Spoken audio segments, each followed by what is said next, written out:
ജനങ്ങളുടെ ജീവിച്ചുകൊണ്ട് തന്നെ ജനങ്ങളൊരു കാര്യം പറഞ്ഞാൽ അത് സ്വീകരിക്കാൻ തയ്യാറാണ്. അതൊരു ഗുണം തന്നെയാണ്. ഷാഫി പറമ്പിൽ വന്നപ്പോഴാണ് പാലക്കാട് ജില്ലയിൽ MLA ഉണ്ടെന്ന് അറിഞ്ഞത്. ചെറിയ കുട്ടി മുതൽ ഏറ്റവും വയസ്സായ ആൾ വരെ എല്ലാവർക്കും അറിയാം. ആ വ്യക്തിനെ എല്ലാവർക്കും അറിയാം. പിന്നെ ഒരു MLA എന്നുള്ള ഒരു സങ്കല്പത്തിന് മാറ്റിമറിച്ച വ്യക്തിയാണ്. അതുപോലെ നല്ല കുറെ പ്രവർത്തനങ്ങളൊക്കെ ചെയ്തിട്ടുണ്ട് ആള്. പിന്നെ പാവപ്പെട്ടവർക്ക് സഹായിച്ചിട്ടുണ്ട്. നല്ല പ്രവർത്തനം തന്നെ. അതൊന്നുമില്ല, അയാൾ പോയതുകൊണ്ട് നമുക്കൊരു വിഷമം. അതായത് അദ്ദേഹം KSU കാലം മുതൽ ഞാൻ അടുത്തറിയുന്ന ആളാണ്. KSU ഭാരവാഹിയിരുന്ന കാലം മുതൽ അടുത്തറിയുന്ന ആളാണ്. അന്ന് മുതൽ വളരെ പ്ലസന്റ് ആയിട്ടുള്ളൊരു പ്രസൻസ് ആണ്. ഒരു കാരണവശാലും അദ്ദേഹം ഒരു കുറവും വരുത്തിയിട്ടില്ല. അദ്ദേഹത്തിന്റെ കഴിവിന്റെ പരമാവധി അദ്ദേഹം ചെയ്തിട്ടുള്ളൂ. ഞാൻ അദ്ദേഹത്തിന് വാഴ്ത്തി പറയല്ല, ഒരു MLA എന്ന നിലയ്ക്ക് അദ്ദേഹത്തിന്റെ കഴിവിന്റെ പരമാവധി അദ്ദേഹം ചെയ്തിട്ടുണ്ട്. ആ ഒരു കുറവ്, ആ ഒരു ഗുണം ജനങ്ങൾ കാണിച്ചു കൊടുക്കും. എനിക്ക് പുള്ളി പോയതിൽ എനിക്ക് വലിയ അഭിപ്രായം ഇല്ല. കാരണം പുള്ളിയെ പറഞ്ഞയക്കാൻ പാടില്ലായിരുന്നു. പാലക്കാട്ടിന്റെ സ്വന്തം ഒരു MLA ആയിട്ട് പുള്ളി മാറിയതായിരുന്നു. നിറയുണ്ട്. ഇപ്പോൾ കേരള തീരന്റെ ഭാഗത്ത് അടിപ്പാത്ത അവൻ്റെ ഒരു നിയന്ത്രണം വന്നാണ്.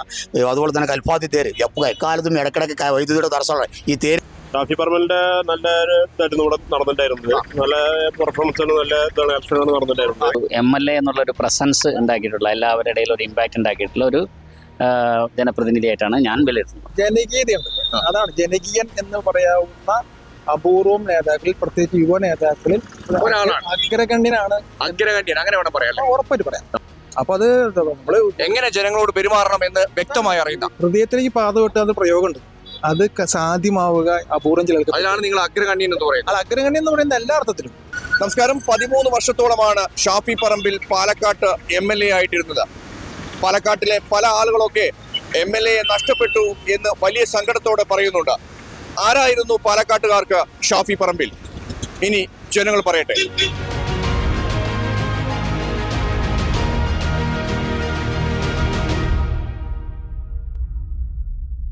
ആരായിരുന്നു ഷാഫി പറമ്പിൽ എന്ന് എന്റെ ചോദ്യം. ഷാഫി പറമ്പിലിനെ കുറിച്ച് ശരിക്കും ചോദിക്കേണ്ടതുണ്ട്. കാര്യം ഷാഫി പറമ്പിലിന്റെ ഒരു ഹൈപ്പാണ് ശരിക്കും ആർക്ക് നിൽക്കുന്നത്? രാഹുൽ മാങ്കൂട്ടത്തിൽ നിൽക്കുന്നത്. ഷാഫി പറമ്പിലിന്റെ പ്രവർത്തനങ്ങളാണ് ശരിക്കും എന്ത് ചെയ്യുന്നത്? രാഹുൽ മാങ്കൂട്ടത്തിനെ ഇത്രയേറെ ഉയർത്തുന്നത് ആരായിരുന്നു? ഷാഫി പറമ്പിൽ. ഷാഫി പറമ്പിൽ വന്നപ്പോഴാണ് പാലക്കാട് ജില്ലയിൽ MLA ഉണ്ടെന്ന് അറിഞ്ഞത്. അതിന് മുമ്പ് MLA-മാരൊക്കെ ഉണ്ടായിട്ടുണ്ട്. ഷാഫി പറമ്പിൽ വന്നപ്പോൾ ഇവിടെ MLA പ്രവർത്തനം നടന്നു. സജീവമായിട്ട് MLA ഉണ്ടെന്ന് ജനങ്ങൾക്ക് അറിയിച്ചു വന്നു. ഒരുപാട് പുരോഗതി ഉണ്ടാക്കിയിട്ടുണ്ട്. എന്തൊക്കെ പുരോഗതിയാണ് ഉണ്ടാക്കിയിട്ടുള്ളത്? ഇവിടെ KSRTC ബസ് സ്റ്റാൻഡ്, അതിന് ബാക്കിൽ കക്കൂസ് പോലെ കിടന്ന സ്ഥലം റോഡാക്കി. KSRTCൻ്റെ ബാക്കിൽ അത് ജനങ്ങളുടെ കക്കൂസ് ആയിരുന്നു. അതിനെ റോഡാക്കി മാറ്റി. പിന്നെ മെഡിക്കൽ കോളേജ് ഇവിടെ വന്നു. പിന്നെ കൽപ്പാത്തിയിലപ്പോൾ തേര് നടക്കുന്നുകൊണ്ടിരിക്കുന്നത്. ആ തേര് കറണ്ട് ഉണ്ടായില്ല, ഇപ്പോൾ കറണ്ട് ഉണ്ട് അവിടെ. ഇതെല്ലാം ഷാഫി കൊണ്ടുവന്ന പുരോഗതിയിലെ ഒരു ഭാഗമാണ്. ഷാഫി പറമ്പിൽ ജനങ്ങളോട് ഇപ്പോൾ ഷാഫി പറമ്പിൽ പോകുമ്പോൾ ജനങ്ങൾ വല്ലാത്ത രീതിയിലേക്ക് വൈകാരികമായി സംസാരിക്കുന്നത് എന്തുകൊണ്ടാണ്? ഷാഫി പറമ്പിൽ അത്ര ഇഷ്ടപ്പെടാൻ കാരണം ജനങ്ങളുടെ ജീവിച്ചുകൊണ്ട് തന്നെ ജനങ്ങളൊരു കാര്യം പറഞ്ഞാൽ അത് സ്വീകരിക്കാൻ തയ്യാറാണ്. അതൊരു ഗുണം തന്നെയാണ്. അദ്ദേഹത്തിന്റെ അടുത്ത് താങ്കൾ അദ്ദേഹത്തിന്റെ അടുത്ത് പോയിട്ടുണ്ടോ? ഞാന് പോയിട്ടുണ്ടോ? പോയ ആളുകളുടെ അഭിപ്രായം എങ്ങനെയാണ്? പോയ ആൾക്കാരൊക്കെ നല്ല അഭിപ്രായമാണ്. അതുകൊണ്ടാണോ അദ്ദേഹത്തിന് ഇത്രയും ജനസമ്മതി വരാൻ കാരണം? അതെ, എന്നെ തോന്നുന്നുണ്ട്. അതായത് അദ്ദേഹം KSU കാലം മുതൽ ഞാൻ അടുത്തറിയുന്ന ആളാണ്. KSU ഭാരവാഹിയിരുന്ന കാലം മുതൽ അടുത്തറിയുന്ന ആളാണ്. അന്ന് മുതൽ വളരെ പ്ലസന്റ് ആയിട്ടുള്ളൊരു പ്രസൻസ് ആണ് പൊതുവെ ആളുകളുമായിട്ടും. പിന്നെ താങ്കൾ അടുത്തറിയാന്ന് പറയുമ്പോൾ താങ്കൾ മാധ്യമ പ്രവർത്തനം കൂടിയാണ്. ആ സമയത്ത് ഞാനൊരു 3 ടേമിൽ മാധ്യമപത്രത്തിന്റെ റിപ്പോർട്ടറായിരുന്നു. ചീഫ് റിപ്പോർട്ടറായിട്ടൊക്കെ വർക്ക് ചെയ്തിരുന്നത് പാലക്കാട്. അപ്പോൾ പാലക്കാടിന്റെ പല നിർണായക ഘട്ടങ്ങളിലും അതിന്റെ സാക്ഷികളാവാൻ സാധ്യത ആ സമയത്ത്. ഇപ്പം ഞാൻ റിട്ടയർ ചെയ്ത് 2 വർഷമായി.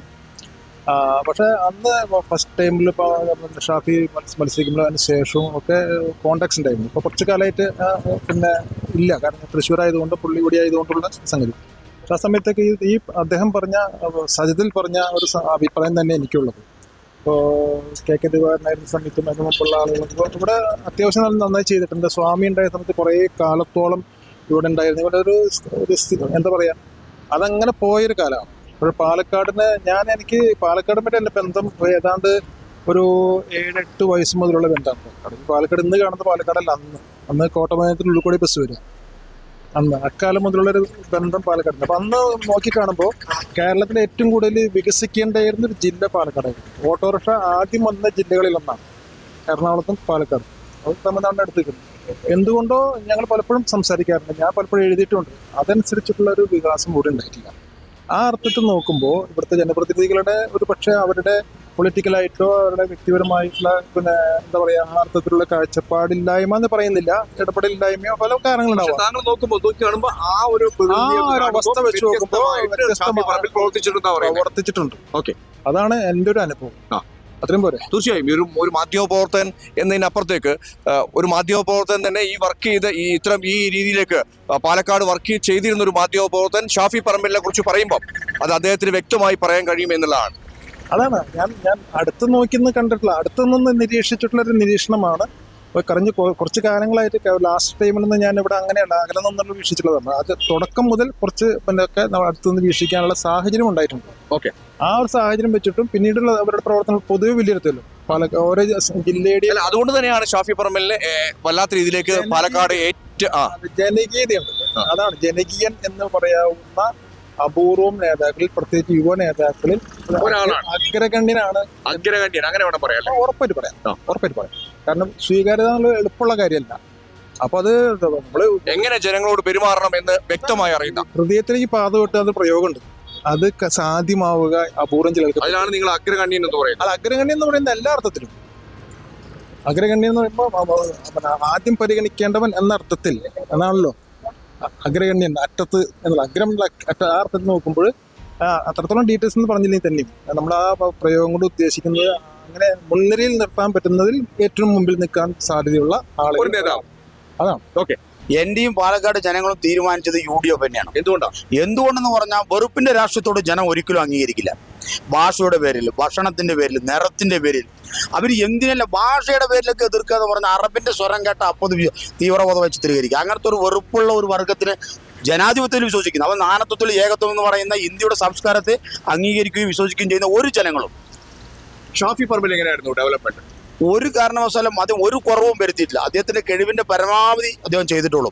പാലക്കാട് മുനിസിപ്പാലിറ്റി 10 കൊല്ലത്തിന്റെ അടുത്താകാറായി അവരുടെ ഭരണം. ഇത് കണ്ടില്ല, ഈ മാർക്കറ്റ് റോഡ് മാത്രം നിങ്ങൾ എടുത്ത് കാണിച്ചാൽ മതി അവരുടെ വികസനം എന്താണെന്ന്. പിന്നെ ഇടതുപക്ഷം ഇവിടെ നിലവിൽ 3-ാം സ്ഥാനത്താണ്. 3-ാം സ്ഥാനത്ത് വളരെ പുറകോട്ടാണ് ഈ പാലക്കാട്. ഷാഫി പറമ്പില് വികസനങ്ങൾ ചെയ്തിട്ടില്ല എന്ന് പറയുന്ന ആളുകളോട് എന്ത് വികസനമാണ് നിങ്ങൾക്ക് ചൂണ്ടിക്കാണിക്കാനുള്ളത്? നിറയുണ്ട്. ഇപ്പൊ കേരള തീയേറ്ററിന്റെ ഭാഗത്ത് അടിപ്പാത്ത അവന്റെ ഒരു എന്തെല്ലാം വന്നാണ്. അതുപോലെ തന്നെ കൽപ്പാത്തി തേര് എക്കാലത്തും ഇടക്കിടക്ക് വൈദ്യുതിയുടെ തടസ്സമുള്ള ഈ തേര് നടക്കുന്ന സമയത്ത് അത് അണ്ടർഗ്രൗണ്ടിൽ ഉണ്ടാവട്ടോ. അത് മെഡിക്കൽ കോളേജിന് വേണ്ടി അങ്ങേയറ്റം ശക്തമായ സമ്മർദ്ദം ചെലുത്തിയ വ്യക്തിയാണ് സാബിന്റെ കുറവ് ഒന്നും വന്നിട്ടില്ല. ഒരു വ്യക്തിക്ക് ചെയ്യാൻ കഴിയുന്നത് ചെയ്യുള്ളൂ. അദ്ദേഹത്തിന്റെ ആ 13 വർഷത്തിന്റെ കാലയളവിൽ അദ്ദേഹത്തിന് ചെയ്യാൻ പറ്റുന്നതൊക്കെ ചെയ്തിട്ടുണ്ട്. അല്ല 100% കൊണ്ടുവരാൻ ആർക്കും കഴിഞ്ഞില്ലല്ലോ. എങ്കിലും അദ്ദേഹത്തിന്റെ പരിധിയിൽ നിന്നുകൊണ്ട് അദ്ദേഹം നേടിയെടുത്തിട്ടുണ്ട്. നിഷേധിക്കാൻ ആർക്കും കഴിയില്ല. അത് നമുക്ക് എല്ലാ അർത്ഥത്തിലും അത് ഞാൻ അദ്ദേഹത്തിന് വാഴ്ത്തി പറയല്ല. ഒരു MLA എന്ന നിലയ്ക്ക് അദ്ദേഹത്തിന്റെ കഴിവിന്റെ പരമാവധി അദ്ദേഹം ചെയ്തിട്ടുണ്ട്. ആ ഒരു കുറവ്, ആ ഒരു ഗുണം ജനങ്ങൾ കാണിച്ചു കൊടുക്കും. ഈ വോട്ടിലൂടെ ജനങ്ങൾ മറുപടി പറയും. പിന്നെ ഞാൻ ഒന്ന് പറയും, ഇവിടെ രാഷ്ട്രീയത്തിനേക്കാൾ വലുത് വെറുപ്പിന്റെ രാഷ്ട്രീയത്തോട് വെറുപ്പ് തന്നെ അംഗീകരിക്കില്ല ആരും. നിങ്ങൾ തന്നെ ചിന്തിച്ചു നോക്കൂ. ഒരു വർഗം കഴിക്കുന്ന മാംസത്തോട്, ഭക്ഷണത്തോട്, അവരുടെ വസ്ത്രത്തോട് എന്താവശ്യത്തിനാണ് ഇങ്ങനെ വെറുപ്പും വിദ്വേഷവും പരത്തുന്നവരെ ആരും അംഗീകരിക്കുക? മനുഷ്യനായി ജീവിക്കാൻ ആഗ്രഹിക്കുന്ന ഒരു വ്യക്തികളും അവരെ അംഗീകരിക്കില്ല. എന്നാൽ ഇന്ത്യൻ്റെ നേരത്തെ സൂചിപ്പിച്ചു, ഇന്ത്യൻ്റെ സംസ്കാരം തന്നെ ആണത് നാനത്വത്തിൽ ഏകത്വമാണ്. നാനത്വത്തിൽ ഏകത്വം എന്ന മഹത്തായ സംസ്കാരത്തെ ഉൾക്കൊണ്ട് ജീവിക്കാൻ ആഗ്രഹിക്കുന്ന ഏതൊരു ഇന്ത്യക്കാരനും ഈ വെറുപ്പിൻ്റെ രാഷ്ട്രീയത്തോട് ഒരിക്കലും യോജിച്ച് നിൽക്കില്ല. അതങ്ങനെ തന്നെ. ഇടതുപക്ഷത്തോട് നിങ്ങൾ പറയുന്ന കാര്യം മനസ്സിലായില്ലേ? അവർ 3-ാം സ്ഥാനത്താണ്. എങ്ങനെയെങ്കിലും കാരണവശാലും കുറച്ച് വോട്ട് വാങ്ങാൻ അവർ ശ്രമിച്ചാൽ അവർക്ക് പറയാനൊരു കാരണമുണ്ട്. ഞങ്ങളുടെ വോട്ട് കുറഞ്ഞിട്ടില്ല, കോൺഗ്രസിൻ്റെ വോട്ട് പോയി, അതുകൊണ്ടാണ് BJP ജയിച്ചെന്ന് വരുത്തി തീർക്കാനുള്ള ഒരു തന്ത്രപ്പാടിലാണ് അവർ നടക്കുന്നത്. ജയിക്കാൻ വേണ്ടിയല്ല. ഇവിടെ ജയം എന്നെ സംബന്ധിച്ചിടത്തോളം, പാലക്കാട് സംബന്ധിച്ചിടത്തോളം UDF കൺഫേം ആണ്. ആരായിരുന്നു ഷാഫി പറമ്പിൽ പാലക്കാട്ടുകാർക്ക് എന്ന് എൻ്റെ ചോദ്യം? ഒരു വീട്ടുകാരനാണ്, വീട്ടിലത്തെ അംഗമായിരുന്നു. അതിന് അപ്പുറം ഇല്ലല്ലോ. എല്ലാ വീട്ടിലത്തെ അംഗമായിരുന്നു ഷാഫി. എല്ലാവർക്കും വേണ്ടപ്പെട്ടനെ എന്ത് കാര്യം പറയാവുന്നതായിരുന്നു. അപ്പം അതിനോട് പിന്തുടർച്ചയായിട്ട് രാഹുൽ മാങ്കൂട്ടം ആ കാര്യം ചെയ്യുന്നുള്ള എല്ലാവർക്കും പരിപൂർണ്ണ ഉറപ്പുണ്ട്. എന്തുകൊണ്ടാണ് താങ്കൾ ഒരു വീട്ടിലെ അംഗമായിരുന്നു എന്ന് പറയുന്നത്? നമ്മളൊരു വീട്ടിലൊരു അംഗത്തിന് നമ്മൾ എങ്ങനെ പറയും? അതിന് വിശദീകരണം ഇല്ലല്ലോ. ഒരു അംഗം എന്ന് പറഞ്ഞാലേ നമ്മുടെ സ്വന്തം കൂടപ്പുറപ്പ്. ഏത് കാര്യത്തിന് നമുക്ക് വിളിക്കാം, എപ്പോഴും ഉണ്ടാവും, എല്ലാവരെയും അറിയാം. ആരെ പറ്റി ചോദിച്ചാൽ അവരെ പറ്റി മൂപ്പര് അത്ര വ്യക്തമായിട്ട് അറിയും. ആ ഒരു വ്യക്തിയാണ് ആള്. ചെറിയ കുട്ടി മുതൽ ഏറ്റവും വയസ്സായ ആൾ വരെ എല്ലാവർക്കും അറിയാം. ആ വ്യക്തിനെ എല്ലാവർക്കും അറിയാം. പിന്നെ ഒരു MLA എന്നുള്ള ഒരു സങ്കല്പത്തിന് മാറ്റിമറിച്ച വ്യക്തിയാണ്. പഴയ നമ്മുടെ MLA പറഞ്ഞാൽ നമ്മൾ വിട്ടു നിൽക്കുന്ന ആള് അങ്ങനെയൊക്കെ ആയിരുന്നു. അതൊരു പൊതു ചിന്ത അങ്ങനെ തന്നെ കാഴ്ചപ്പാട് മാറ്റിമറിച്ചു എന്നാണ്. അത് തീർച്ചയായിട്ടും വല്ലാത്ത രീതിയിൽ മാറ്റിമറിച്ച ആളാണ്.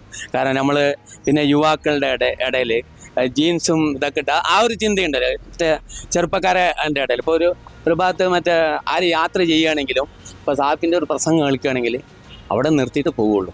അവര് എങ്ങനെയാണ് പേഴ്സണലി, അതായത് ഷാഫി പറമ്പിൽ എന്ന ആളുടെ ക്യാരക്ടർ എങ്ങനെയാണ്? ക്യാരക്ടർ വളരെ നമ്മൾ മനസ്സിലാക്കത്തോളം വളരെ ശുദ്ധമായ മനസ്സിലുള്ള ആളാണ്. കൈകൾ ശുദ്ധമാണെന്നാണ് ഞങ്ങളുടെ. നിങ്ങൾ കണ്ടിട്ടോ നേരിട്ട്?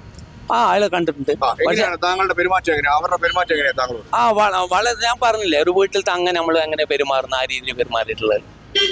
അതുകൊണ്ടാണ് നമ്മൾ ഞാൻ എന്നുള്ള അല്ലെ പാലക്കാടത്തെ ബഹുഭൂരിപക്ഷം ജനങ്ങളും മൂപ്പരെ ഇഷ്ടപ്പെടാൻ തന്നെ കാരണം അതാണ്. അതിലിപ്പോൾ ആരോട് ചോദിച്ചാലും പിന്നെ പാർട്ടി പരമായിട്ട് വേണ്ടി ആർക്കും വലിയ എതിർപ്പ് പറയാം. കാരണം വേറൊരു പാർട്ടിക്കാരാണ് എന്നൊക്കെ വേണ്ടി എതിർപ്പ് പറയാന്നല്ല, പക്ഷെ അവരുടെ മനസ്സാക്ഷിൻ്റെ ഉള്ളിൽ അവർ പറയാൻ സത്യമായിരിക്കില്ല. ഓക്കെ, ഷാഫി പറമ്പിലിനെ കുറിച്ച് പറയുകയാണെങ്കിൽ 100% നല്ല അഭിപ്രായമാണ്.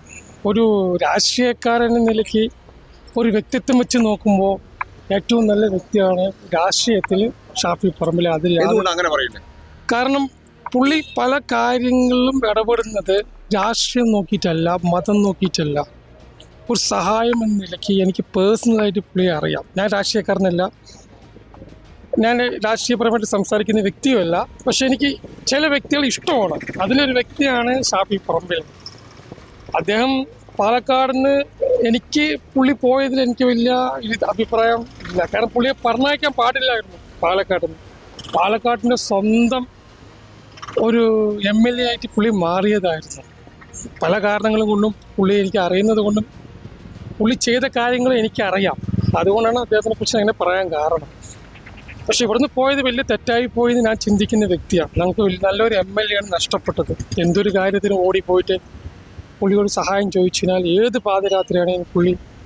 രാഹുൽ മാങ്കൂട്ടത്തിന് ശരിക്കും ആ ഒരു പ്രതീക്ഷയില്ലേ നിങ്ങൾക്ക്? രാഹുൽ മാങ്കൂട്ടം പ്രതീക്ഷയില്ല എന്നുള്ള ഒരു രാഷ്ട്രീയപരമായിട്ട് ചിന്തിക്കുമ്പോൾ ചിലപ്പോൾ ഉണ്ടാകാം. നിങ്ങൾ ചോദിച്ച ഫസ്റ്റ് ക്വസ്റ്റ്യൻ ഷാഫി പറമ്പിലായിരുന്നു. രാഹുൽ മാങ്കൂട്ടത്തിനെ കുറിച്ചിട്ടും കേട്ടറിവ് നല്ലൊരു വ്യക്തിയാണ്. എങ്കിലും എനിക്ക് ഷാഫിൻ്റെ അടുത്തെത്തുമോ എന്നുള്ളത് എനിക്കറിയില്ല, നോക്കാം. എങ്ങനെയുണ്ടായിരുന്നു ഷാഫി പറമ്പിൽ? നല്ല പ്രവർത്തനം തന്നെ, അതൊന്നുമില്ല. അയാൾ പോയത് കൊണ്ട് നമുക്കൊരു വിഷമം. നല്ലൊരാളാണ്, അയാളെല്ലാം ചെയ്തിട്ടുണ്ട്, നല്ല കാര്യങ്ങളൊക്കെ ഒരുപാട് ചെയ്തു. നല്ല അഭിപ്രായം തന്നെ ഉണ്ടായിരുന്നത്. ഇനിയിപ്പോ വരാൻ പോണ ആൾ എന്താണെന്നൊന്നും അറിയില്ലല്ലോ. ഷാഫി കൂടെ ഉണ്ട് എന്നല്ലേ ഉള്ളൂ. ഇനിയിപ്പോ എന്താ പ്രവർത്തനം എന്നൊന്നും അറിയില്ലല്ലോ. ഇനി വന്നാ ഞാൻ ചോദിക്കുന്നത് ഷാഫി പറമ്പിൽ എങ്ങനെയുണ്ടായിരുന്നു? ഷാഫി പറമ്പിൽ നല്ല അഭിപ്രായത്തിൽ നല്ല നല്ല കാര്യങ്ങൾ ചെയ്തിട്ടുണ്ട്. എന്തുകൊണ്ട് നല്ല കാര്യം ചെയ്തു? വികസനങ്ങൾ, ഓരോരോ കാര്യങ്ങള്, ട്രാൻസ്പോർട്ടിന്റെ അവിടെ റോഡ് വികസനം, മെഡിക്കൽ കോളേജ്, ഇങ്ങനെ ചില കാര്യങ്ങളൊക്കെ ഒരുപാട് പൊതുപ്രവർത്തനമൊക്കെ നല്ല ചെയ്തിട്ടുണ്ട്. അത് കാരണം പറയാം. എന്തൊക്കെ നിങ്ങളുടെ അഭിപ്രായത്തിൽ എന്തൊക്കെയാ പൊതുപ്രവർത്തനം ചെയ്തിട്ടുണ്ട്? ഇതിന് വികസനം, ഇതിന്റെ നാട്ടിലെ എല്ലാ കാര്യം ആൾക്കാർക്ക് എല്ലാ ആവശ്യങ്ങൾ ചെയ്തു കൊടുത്തിട്ട് അയാളുടെ അടുത്ത് പോയിട്ട് എല്ലാം ചെയ്തു തന്നിട്ടുണ്ട്. എന്തും അദ്ദേഹത്തിന്റെ കയ്യിൽ നിന്ന് അടുത്ത് പോയി പറഞ്ഞു കഴിഞ്ഞാൽ കേൾക്കുന്ന സ്വഭാവമായിരുന്നു. ഓ, അതൊക്കെ ഉണ്ടായിരുന്നു. അപ്പൊ എനിക്കൊരു 2-3 പോസ്റ്റ് വേണം വരെ ഞാൻ പോയിരുന്നു. റോഡ് ഇതില്ല, അതൊക്കെ ചെയ്തു തന്നിട്ടുണ്ട്. ഇല്ല പറയുന്നത് നിങ്ങൾക്ക് പേഴ്സണലി ചെയ്തു തന്നെ? പേഴ്സണലി അല്ല, അവിടെ ഉള്ളവർക്കും നമുക്ക് എല്ലാവർക്കും. അദ്ദേഹത്തിന്റെ കൈ അടുത്ത് പോയിട്ട് നിങ്ങൾ ഇന്ന സാധനം ചെയ്തു തരണം എന്ന് പറഞ്ഞാൽ കേൾക്കാൻ നിൽക്കുന്ന ഒരാളാണോ? നിൽക്കുന്ന ആളാണ്. അതൊക്കെ ഉണ്ടാകും. യഥാർത്ഥം അതാണ്. നമ്മൾ പോയിട്ടുണ്ട്, കേട്ടിട്ടുണ്ട്, നമുക്ക് പാസ്സാക്കി തന്നിട്ടുണ്ട്. ഷാഫി പറമ്പിലിനോട് എന്താണ് പറയാനുള്ളത് നോക്കി പറയാം? ഷാഫി പറമ്പിൽ പറയാനുള്ളത് തന്നെ നല്ല കാര്യങ്ങൾ ഒരുപാട് ചെയ്തു തന്നിട്ടുണ്ട്. ഇപ്പൊ ഇയാള് പോയപ്പോ ഒരു വിഷമം ഇവിടെ നിന്ന്, അതന്നെ, ഇല്ലാണ്ട് വേറൊന്നും കൊണ്ടല്ല. ഷാഫി പറമ്പിൽ നല്ല പെർഫോമൻസ് തന്നെയായിരുന്നു. മൊത്തത്തിൽ പാലക്കാടിനെ സംബന്ധിച്ചിടത്തോളം ഒരു നല്ല ഒരു MLA എന്നുള്ളൊരു പ്രസൻസ് ഉണ്ടാക്കിയിട്ടുള്ള, എല്ലാവരുടെ ഇടയിൽ ഒരു ഇമ്പാക്റ്റ് ഉണ്ടാക്കിയിട്ടുള്ള ഒരു ജനപ്രതിനിധിയായിട്ടാണ് ഞാൻ വിലയിരുത്തുന്നത്. ഏതൊക്കെ തരത്തിലാണ് ഇമ്പാക്റ്റ് ഉണ്ടാക്കിയത്? യുവജനങ്ങളുടെ ഇടയിൽ, സ്ത്രീകളുടെ ഇടയിൽ, പ്രത്യേകിച്ചും ഇതര മതസ്ഥരുടെ ഇടയിൽ, പ്രത്യേകിച്ച് ഒരു മുസ്ലിം നാമധാരി ആയതുകൊണ്ട് ഇതര മതസ്ഥരുടെ ഇടയിലും നല്ലൊരു ഹാർമോണിയസ് ആയിട്ടുള്ള ഒരു ഇമ്പാക്റ്റ് ഉണ്ടാക്കാൻ ശ്രമിച്ചിട്ടുണ്ട് അദ്ദേഹം. അത് വിജയിച്ചിട്ടുണ്ട്, ഒരു വലിയ പരിധി വരെ വിജയിച്ചിട്ടുണ്ട്. ഏതൊക്കെ വികസനങ്ങളൊക്കെ എന്തൊക്കെയാണ്? വികസനങ്ങളിൽ ഇപ്പം നമുക്ക് പ്രകടമായി കാണാവുന്ന സംഗതികൾ, ഒന്ന് വളരെ നാളുകളായിട്ട് പണി പൂർത്തിയാവാതെ കിടന്നിരുന്ന KSRTC ബസ് സ്റ്റാൻഡ്, അതുപോലെ മറ്റേ നമ്മുടെ ആശുപത്രി, മറ്റേ മെഡിക്കൽ കോളേജ്, ഇതുപോലുള്ള സംഗതികളിൽ പ്രകടമായി കാണുന്നത്. മൊത്തത്തിലുള്ള ഒരു സംഗതി എന്ന് പറഞ്ഞാൽ പൊതുവേ ഒരു ജനപ്രതിനിധി ഇവിടെ ഉണ്ട് എന്നുള്ളൊരു ഒരു തോന്നൽ ഇപ്പോൾ വളരെ നാളുകളായിട്ട്, ഇപ്പോൾ ഇതിനു മുമ്പുണ്ടായിരുന്ന MLA ആണെങ്കിലും ദിവാകരൻ സാറാണെങ്കിൽ നല്ല വ്യക്തിയായിരുന്നു, സഖാവ് ദിവാകരൻ, എങ്കിൽ പോലും ഒരു MLA എന്നുള്ള സ്വഭാവത്തിലുള്ള ഒരു ഇമ്പാക്റ്റ് ഉണ്ടാക്കാൻ അദ്ദേഹത്തിന് കഴിഞ്ഞിട്ടില്ല എല്ലാവരുടെ ഇടയിലും. അതിനപ്പുറത്തേക്ക് താങ്കൾ പറയുന്നത് ഷാഫി പറമ്പിൽ എന്ന വ്യക്തി, താങ്കൾ ചിലപ്പോൾ ഇത്രയും പറയുമ്പോൾ ഷാഫി പറമ്പിൽ എന്ന വ്യക്തിയെ താങ്കൾക്ക് പേഴ്സണലായിട്ട് അറിയുന്ന ഒരു ചരിത്രം ചിലപ്പോൾ ഉണ്ടാവാൻ സാധ്യതയുണ്ട്. ഷാഫി പറമ്പിൽ എന്ന വ്യക്തി എങ്ങനെയായിരുന്നു? വ്യക്തിപരമായിട്ട് അദ്ദേഹത്തെ വ്യക്തിപരമായിട്ടുള്ള ഒരു ബന്ധമൊന്നും അദ്ദേഹത്തെ എനിക്കില്ല. ഒരു ഈ നിയോജക മണ്ഡലത്തിലെ ഒരു വോട്ടർ എന്ന നിലയിലുള്ള ഒരു ബന്ധം മാത്രമേ അദ്ദേഹമായിട്ട് വിളിക്കൂ. അദ്ദേഹം വോട്ടേഴ്സിന്റെ അടുത്ത് എങ്ങനെയായിരുന്നു? ഇപ്പോൾ ഷാഫി പറമ്പിൽ നല്ലതായിരുന്നു എന്ന് പറയുമ്പോൾ എങ്ങനെയായിരുന്നു? വളരെ നല്ലൊരു പെരുമാറ്റവും എല്ലാവരുമായിട്ടുള്ള ഒരു നല്ല ഒരു മൊത്തത്തിൽ അങ്ങനെയാണ് എനിക്ക് തോന്നിയിട്ടുള്ളത്. അതാണ് നമ്മുടെ ഒരു ഒപ്പീനിയൻ എന്ന് പറയുന്നത്. ഷാഫി പറമ്പലിന്റെ നല്ല ഒരു ഇതായിരുന്നു ഇവിടെ നടന്നിട്ടുണ്ടായിരുന്നത്. നല്ല പെർഫോമൻസ് ആണ്, നല്ല ഇലക്ഷനാണ് നടന്നിട്ടുണ്ടായിരുന്നത്. എന്തുകൊണ്ടാണ് നല്ല പെർഫോമൻസ് എന്ന് പറയുന്നത്? നല്ലതെന്ന് പറയുന്നത് നല്ല കാര്യങ്ങൾ മൂപ്പര് ചെയ്തിട്ടുള്ള പാലക്കാടിന് വേണ്ടിയിട്ട് ഒരുപാട് കാര്യങ്ങൾ നല്ലതായി ചെയ്തിട്ടുള്ളൂ. അതുകൊണ്ടാണ് എടുത്ത് പറയുന്നത്. എന്തുകൊണ്ടാണ് നല്ല ചെയ്തിട്ടുണ്ട്? എന്ത് നല്ലതാണ് ചെയ്തത്? അയാൾ എന്ന് പറഞ്ഞാല് പാവപ്പെട്ട കുടുംബങ്ങൾക്ക് ഇവന്റെ അംഗവൈകല്യമുള്ളവർക്ക് പിന്നെ ആളുടെ കൂടെയുള്ള സഹായങ്ങളൊക്കെ വല്ലാണ്ട് നല്ല ചെയ്തു കൊടുത്തിട്ടുണ്ട്. അതിന്റെ ബദലായിട്ടാണ് ഇപ്പോൾ രാഹുൽ മാങ്കൂട്ടത്തിനെ കൊടുത്തിട്ടുള്ളത്. അദ്ദേഹം ഇതേപോലെ നല്ലൊരു ഭൂരിപക്ഷത്തോടെ പാലക്കാട് ജയിച്ചു വരും എന്നാണ് ഞങ്ങളുടെ വിശ്വാസം. പ്രതീക്ഷയോടെ നിൽക്കുന്നത്. പ്രതീക്ഷ പറഞ്ഞാല് 99% മൂപ്പരനെ വരും. ഓക്കെ, കുഴപ്പമില്ല, നല്ല ആള്, നല്ല വ്യക്തിയാണ്. എന്തുകൊണ്ട് നല്ല വ്യക്തി എന്ന് പറയുന്നത്? നല്ല കുറെ പ്രവർത്തനങ്ങളൊക്കെ ചെയ്തിട്ടുണ്ട് ആള്. പിന്നെ പാവപ്പെട്ടവർക്ക് സഹായിച്ചിട്ടുണ്ട്. നല്ലൊരു വ്യക്തിയാണ്. വീണ്ടും അയാളെ വരുന്നതാണ് എനിക്ക് അഭിപ്രായം. എന്തുകൊണ്ട് വീണ്ടും അയാളെ? ഞാൻ പറയുന്നത് അയാളിപ്പോ ഇല്ല, മാങ്കൂട്ടത്തിൽ ഞാൻ ചോദിക്കുന്നത് ഷാഫി പറമ്പിൽ എന്ന വ്യക്തി എങ്ങനെയായിരുന്നു? നല്ല വ്യക്തിയാണ്, നല്ല വ്യക്തിയാണ്. അത് കുഴപ്പമൊന്നുമില്ല, നല്ല വ്യക്തിയായിരുന്നു. ആളെ 3 വർഷം അവിടെ ഉണ്ടായിരുന്നു. നല്ല വ്യക്തിയായിരുന്നു, കുഴപ്പമില്ല. നല്ല പെരുമാറ്റമായിരുന്നു ജനങ്ങളോട്? ജനങ്ങളൊക്കെ നല്ല പെരുമാറ്റമായിരുന്നു. ആരായിരുന്നു ഷാഫി പറമ്പിൽ എന്ന ജനങ്ങളോടുള്ള ചോദ്യത്തിന് ഉത്തരങ്ങളാണ് നിങ്ങൾക്ക് മുന്നിൽ പങ്കുവച്ചത്. ക്യാമറമാൻ വിഷ്ണുവിനോടൊപ്പം ബാബു. നന്ദി, നമസ്കാരം.